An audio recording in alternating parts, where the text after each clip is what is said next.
നിങ്ങളൊരു ഹോസ്പിറ്റലിൽ പോകുമ്പോൾ ഏത് ഡിപ്പാർട്ട്മെന്റിൽ എന്ത് അസുഖത്തിനാണ് കാണിക്കുന്നത് എന്നുള്ളൊരു കൺഫ്യൂഷൻ ഉണ്ടാവും. നമുക്ക് കുറച്ച് ഡിപ്പാർട്ട്മെന്റ്സ് ഇവിടെ പരിചയപ്പെടാം. ഫസ്റ്റ് ഒരു മിനിറ്റ്, ഞാൻ ഇങ്ങനെ കൈ കാണിച്ചു.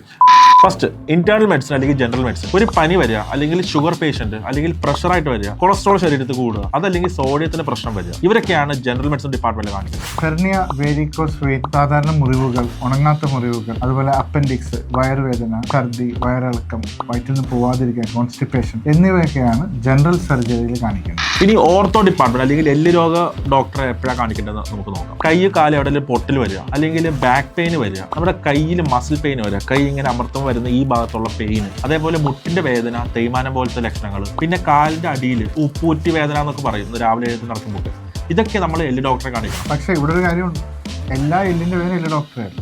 നിങ്ങൾ താടിയെല്ലിന്റെ ഫ്രാക്ചർ, അതുപോലെ താടിയെല്ലിന്റെ ബുദ്ധിമുട്ട് നിങ്ങൾ മാക്സിലോ ഫേഷ്യൽ സർജനെയാണ് കാണിക്കുന്നത്. അതുപോലെ തന്നെ മൂക്കിന്റെ എല്ല് ആക്സിഡന്റുകളിൽ പൊട്ടിക്കഴിഞ്ഞാൽ നിങ്ങൾ കാണിക്കുന്നത് ENT ഡോക്ടറെയാണ്. അടുത്ത്